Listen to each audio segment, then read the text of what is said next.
Agora estamos em contato com Carlos Langoni, economista, ex-presidente do Banco Central, professor diretor da Fundação Getúlio Vargas. Doutor Langoni, boa tarde. Boa tarde, Denise. Boa tarde a todos os ouvintes da Jovem Pan. Bom, estamos em mais uma fase de turbulência econômica, política e também na área sanitária. E fica aquela discussão toda do que pode acontecer com a economia brasileira, a economia mundial. Dessa vez, o mundo está no mesmo barco, né? Enfrentando os mesmos desafios. Eu queria saber a sua avaliação em relação ao encaminhamento de toda a situação econômica aqui no Brasil e esses atritos que nós temos, né? Porque uma série de medidas estão sendo tomadas agora. Muitas precisam de aprovação do Congresso e a gente vê uma situação ainda de confronto no campo político. Como é que o senhor avalia todo esse quadro?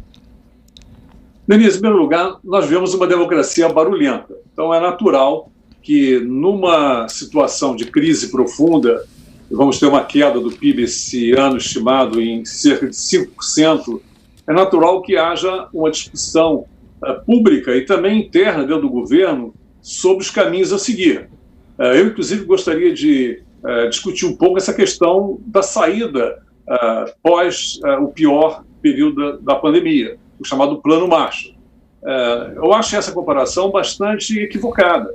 Quer dizer, o Plano Marshall foi um plano de ajuda dos Estados Unidos, desenhado pelo secretário de Estado Joyce C. Scott Marshall, que era secretário de Estado do governo Truman, e a ideia realmente era ajudar a reconstrução de uma Europa destruída pela guerra, tanto o capital físico como o capital humano.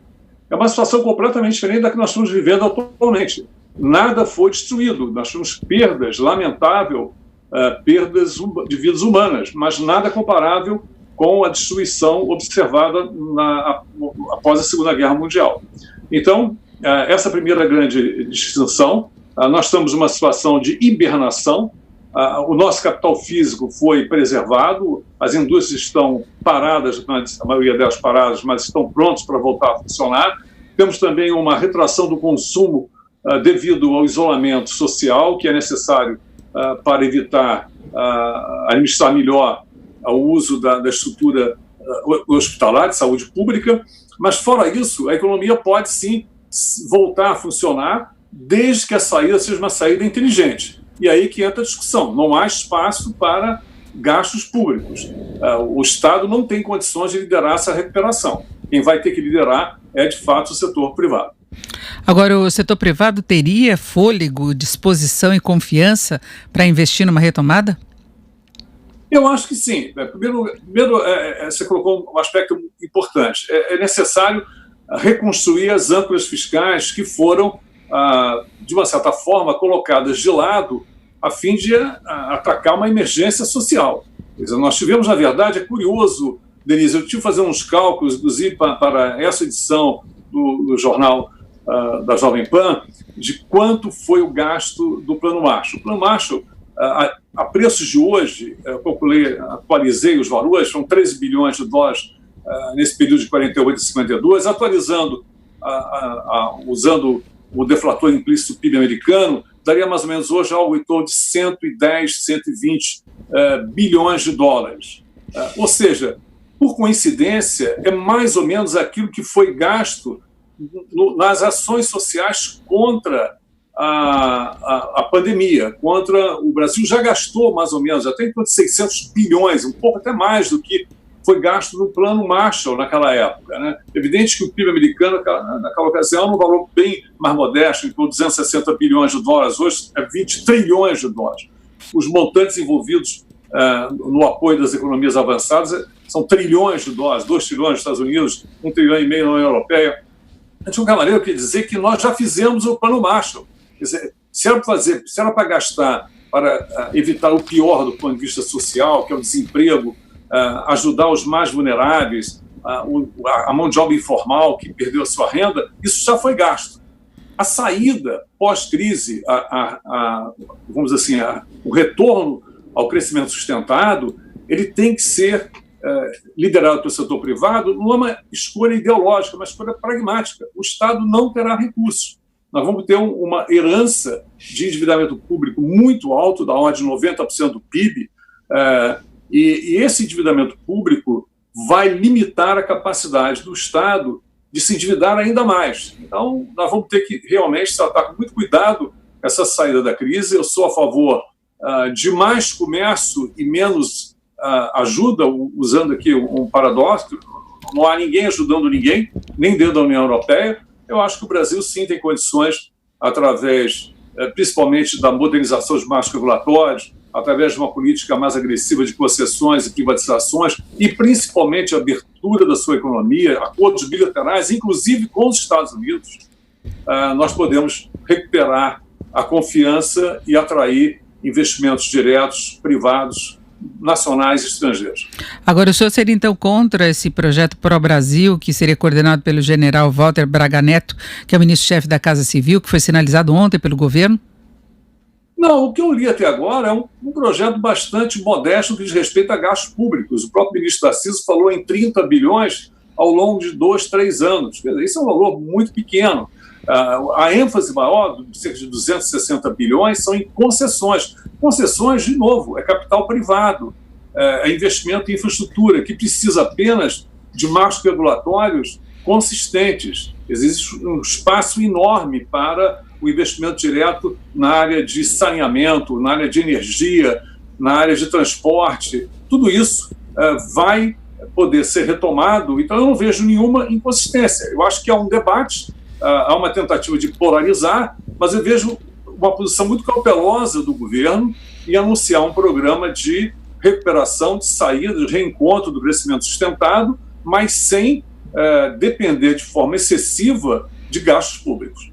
Agora, até pelo fato de nós termos essa democracia barulhenta, como o senhor citou, a gente tem tido uma certa dificuldade de atrair capital externo, né? O Brasil é olhado aí talvez com um rigor muito maior. A gente vê pressão no câmbio que a gente não vê em outros países, não é? As oscilações aí de avaliação de risco das cotações diárias também mudam muito. O Brasil teria, num pós-pandemia, com essa desorganização que teremos da economia em alguns aspectos e a própria piora das finanças públicas, de atrair esse capital, sendo que muita gente não vê condição, por exemplo, de uma retomada rápida das conversas, discussões em torno das reformas, como reforma tributária, reforma administrativa. Denise, você tem razão, o processo não vai ser um processo rápido. Não existe atalho mágico, não existe solução de fast track, em 6 meses colocar essa economia voltando a funcionar. Mas vamos pensar em alguns setores. Por exemplo, eu estava acompanhando o seu jornal e vi uma discussão muito interessante sobre o agrobusiness brasileiro, extremamente competitivo. Quer dizer, esse setor continua em plena atividade e vai gerar bastante dividendos em termos, inclusive, de exportações. É um mercado mundial crescente. Essa ideia de segurança alimentar está ganhando cada vez mais relevância em alguns países importantes da Ásia e do Oriente Médio. Mas eu diria que o Brasil ele tem tido um desempenho muito interessante. Eu gostaria de fazer uma distinção entre o risco país financeiro de curto prazo, que é o famoso rating das agências de risco, e que o Brasil, de fato, vai sofrer uma piora, já está sofrendo, a S&P retirou o viés positivo do risco país. Então, o fluxo de capitais de curto prazo vai ser afetado, já está sendo afetado, os investimentos, por exemplo, no mercado acionário, ou mesmo em renda fixa. Mas o investidor de longo prazo, ele olha para o Brasil hoje como uma grande oportunidade, até pelo câmbio desvalorizado. Então, se nós tivermos um ambiente regulatório sadio, que estimule as oportunidades que existem, e são inúmeras, vou citar de novo, vamos falar do setor de gás, que está sendo liberalizado, do setor de saneamento, são 2 leis que estão no Congresso para serem aprovadas, e é lógico que a reforma tributária, que terá que ser encarada, ela é fundamental para o país, do ponto de vista distributivo, do ponto de vista locativo. Então, esse investidor de longo prazo, ele não vai deixar de examinar as oportunidades que existem numa economia como a brasileira. Eu adicionaria ainda mais que isso pode ser alavancado com acordos bilaterais. Eu colocaria como prioritário um acordo pós-União Brasil, União Europeia, Mercosul, União Europeia, um acordo com os Estados Unidos, um acordo com o Reino Unido, um acordo com o Canadá, ou seja, usar essa alavanca das negociações comerciais, que também atrai investimentos, que melhora a percepção de risco do país, a entrada do Brasil na OCDE, que, para ganhar o selo de excelência institucional, tudo isso vai criar um ambiente propício para o retorno gradual, mas firme do investimento privado. Agora, neste ano, o PIB ainda deve ficar negativo. Bom, infelizmente vamos ter uma queda acentuada, né? O FMI fala em queda de 5%, eu acho que é um número bastante ainda incerto, pode ser mais, pode ser menos, mas o fundamental é pensar já no ano que vem, a projeção do fundo é um crescimento positivo de 3%, mas o mais importante é o reencontro com um novo padrão de crescimento sustentado que terá que ser baseado na produtividade, na eficiência, na competitividade. Ao Estado caberá atender as demandas sociais que são cada vez maiores. Ficou bem claro nessa crise como nós temos segmentos vulneráveis, os segmentos informais, aproveitar essa descoberta desse contingente imenso de mão de obra informal e, quem sabe, treinar essa mão de obra através de programas de educação à distância, oferecer projetos mais ousados de seguro-desemprego intermitente, sair um pouco, pensar um pouco fora da caixa em matéria de distribuição de renda, combater a pobreza extrema. Então, o Estado brasileiro ele tem que focar nisso, ele tem que ser um provedor de bens públicos, saúde de qualidade, educação, segurança pública e tudo mais que diz respeito, no fundo, à questão social. Perfeito, ouvimos Carlos Langoni, economista e ex-presidente do Banco Central e diretor do Centro de Economia Mundial da Fundação Getúlio Vargas. Cláudio Langoni, muito obrigado, uma boa tarde. Muito obrigado, Denise, muito obrigado a todos os ouvintes da Jovem Pan. Boa tarde.